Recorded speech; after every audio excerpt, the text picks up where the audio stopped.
Okay, thank you. So, Dr. Rao and Dr. Pai, you've both written books on inflammation. So if someone said, you have my full cooperation, I'll do whatever you say, I want to know what the ultimate anti-inflammation diet is, the perfect diet, what would each of you say? And then Dr. Dorsey, for you, what would you say in terms of diet's relation with Parkinson's? Does it have anything to do with it, or does it not make an impact? So if each of you could answer the diet question. I think the biggest lack that we have in our country, in our food supply, and the way we think about food is fiber. I feel like we have to be, if there was one deficiency, I would say is the high fiber diet. And when people think about fiber, they think about, oh, I have a lot of fiber in my diet. When you kind of go into it, they say, oh, I have a salad and I'll have a vegetable at night. Our body needs probably between 45 and 55 grams a day for maintaining the toxic levels, maintaining daily functions, getting our hormones metabolized, all the chemicals that we have in our bodies, our medications. And so fiber grows good guys. Fiber creates diversity of my.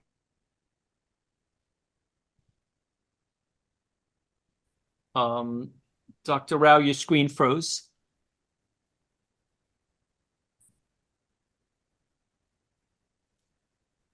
Okay. So we'll wait till her screen unfreezes. Dr. Pai, why don't you speak, and then we'll go back to Dr. Rao as soon as she unfreezes. Yeah. Okay. Well, just keep an eye because she's frozen on my side too.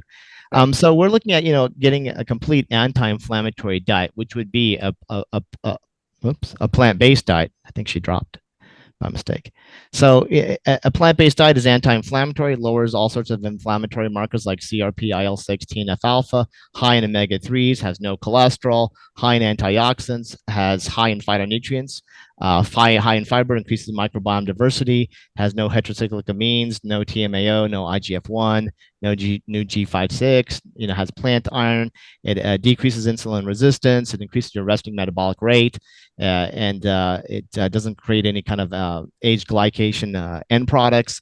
It actually has the lowest amount of nanoplastic and nanoparticles of foods. So all the data will show that eating a plant-based diet, it prevents, reverses, and treats diseases where an animal protein or animal-centric diet or keto or paleo or any of those kind of animal forward diets don't. Like the data will show that there is no study showing that eating animal protein reverses heart disease, dementia, cancer, diabetes, or anything like that, right? Those diets are high in inflammation. They're high in omega-6s. They have high cholesterol, which is still the number one cause of death in America, 3 people every minute. Has little to no antioxidants, has no phytonutrients, which then those people have to take tons of supplements to get all their phytonutrients, right? Those are all the colorful compounds in foods.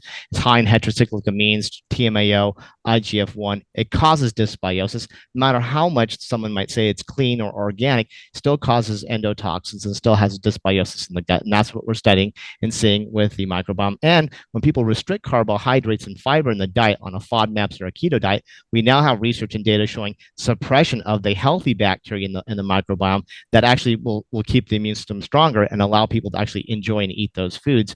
And so also the animal proteins, aside of all the toxins and all the hormones and antibiotics, it also has the highest amount of nanoplastics and microplastics in it. And the larger the animal, like beef, would have the highest. So that would be the highest concentration of those foods. So eating a anti-inflammatory plant-based diet is what I recommend.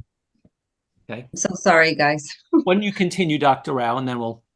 No, so I was just saying that my first goal would be to try to improve fiber and the colorfulness of the food supply, whether what they're eating is like if you eat if you eat raw kale, it grows one bug. If you eat cooked kale, it grows another bug. And so we want to diversify our microbiome as much as possible. The first thing I start off talking to people about is not just more whole foods, more plants, but also creating more colors and diversity. So I ask people to try to get to maybe 30 different items in a week. And that includes herbs and spices, as well as different types of fruits and vegetables and grains and seeds and nuts. So that was my main thing, would be the fiber issue and the diversity. Thank you. So for Parkinson's disease, a Mediterranean diet high in animal products, high in fruits and vegetables, low in animal products, is associated with a decreased risk of developing the disease. And some evidence suggests that a Mediterranean diet may be beneficial for people with the disease, consistent with Dr. Pai and Dr. Rao were discussing. I get really concerned about what's in the diet. So, for example, pesticides. There was a study shown in Hawaii where a pesticide that had been banned in the US called heptachlor, the Pineapple Growers Association of Hawaii, or its equivalent, asked for an exemption. And so they sprayed heptachlor to protect their cash crop. And then they fed the tops of the pineapples, the green leafy part, so-called the chop, to the cows. And the cows concentrated this fat-soluble pesticide in their milk. That milk made its way onto the shelves of grocery stores in Hawaii, which led to a recall of milk. Researchers there were just studying the health of older adults in that population and found out that milk consumers in Hawaii had a higher rate of developing Parkinson's disease. When they looked at the brains of these individuals who had been high milk consumers, they found loss of nerve cells in the part of the brain that is known to be damaged in Parkinson's, that produce the dopamine that's lost in Parkinson's. And they found the residue of that pesticide in their brain. So I get really, really, really concerned about what's in the food that we're eating. And so if there are pesticides, if there are industrial chemicals that are making its way into our bodies, we heard about microplastics. If we see those things getting into our body, I get really concerned about them because many of them damage the energy producing parts of cells, the mitochondria. Our nerve cells are rich in these mitochondria, and these things are toxic. They work to kill off the nerve cells in our brain.